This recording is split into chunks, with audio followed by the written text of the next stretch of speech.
রাগী ছেলেটাও একটা সময় আত্মসমর্পণ করে। আমাদের সমাজে এমন কিছু ছেলে আছে যারা সবসময় রাগী মানুষ, যারা উগ্রপন্থী, যারা মানুষকে মানুষই মনে করে না, এমনকি মানুষের সাথে সবসময় ঝামেলায় জড়ানো থাকে। সেই ছেলেটাও না একটা সময় আত্মসমর্পণ হয়। কার কাছে হয় জানেন?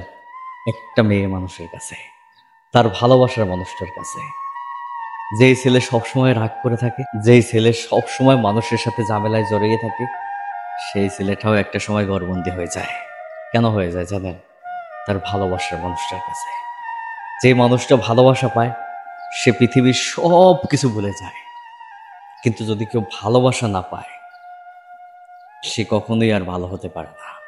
একটা কথা মনে রাখবেন, আপনি যাকে ভালোবাসেন, সেই মানুষটাকে যদি আপনি ভালোবাসেন সত্যিকার অর্থে, সেই মানুষটা আপনার জন্য পুরো জীবনটা দিয়ে দিতে পারে। সত্যি কথা। আর আপনি যদি কাউকে ভালোবেসে তারপরে তাকে কষ্ট দিয়ে থাকেন, তাকে অবহেলা করে থাকেন, চাইলে সেই মানুষটাকে আর ঘর বানাতে পারবেন না। কারণ কি জানেন? প্রতিটা মানুষ ভালোবাসার পাগল, প্রতিটা মানুষ ইচ্ছে ভালোবাসার কাঙ্গাল। যে মানুষটা একবার ভালোবাসা পাইছে, সেই মানুষটা আর কোনোদিনও খারাপ পথে যাইতে পারে না। কিন্তু কোনো মানুষ যদি ভালোবাসা না পায়, যার কাছ থেকে আশা করে সবসময় যে এই মানুষটা আমাকে প্রচণ্ড পরিমাণ ভালোবাসে, অথচ দিন শেষে গিয়ে দেখে এই মানুষটা আমাকে প্রচণ্ড ঘৃণা করে বা অবহেলা করতেছে বা স্বার্থের জন্য ভালোবাসতেছে, সেই ছেলেটা না আর ভালো থাকতে পারে না।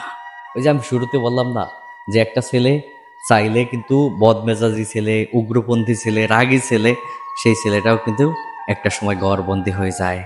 শুধু কি কারণে? ভালোবাসা পাওয়ার কারণে। আর ভালোবাসা হচ্ছে এমন এক জিনিস, যে ভালোবাসা পেলে পৃথিবীর সব কিছু হার মানে। এটা সত্য কথা। কিন্তু আপনি যদি ভালোবেসে কাউকে অবহেলা করেন, তাকে অশ্রদ্ধা করেন, কষ্ট দিয়ে থাকেন, সেই মানুষটার জীবনটা আর স্বাভাবিক থাকে না। সত্যি কথা। সেই মানুষটা চাইলেও আর হাসে না, সেই মানুষটা চাইলেও আর কারোর সাথে কথা বলে না, সেই মানুষটা চাইলেও আরও কাউকে আর জীবনে অ্যাকসেপ্ট করে না। সত্যি কথা। তাই একটা কথাই বলবো, যে যাকে ভালোবাসেন তাকে সেই রকমভাবে ভালোবেসে ধরে রাখেন, যাতে সেই মানুষটা আর খারাপ পথে না যায়। আপনার ভালোবাসা পেয়ে সেই মানুষটা ভালো পথে আসছে, এখন যদি আপনি এমন কষ্ট দিয়ে থাকেন, সেই মানুষটা যদি আবার খারাপ পথে যায়, তাহলে আপনার জীবনেও কোনো মূল্য নাই, সেই ছেলেটার জীবনটার কোনো মূল্য নাই। অর্থাৎ যাকে ভালোবাসেন, মন থেকে ভালোবাসবেন। ছেলে হোক মেয়ে হোক, যে যাকে ভালোবাসেন মন থেকে ভালোবাসার চেষ্টা করেন, তাকে ধরে রাখেন, তাকে কষ্ট দিয়েন না কখনোই। এটাই আমার লাস্ট মেসেজ। সবাই ভিডিওটা শেয়ার করে দেবেন যদি ভালো লাগে।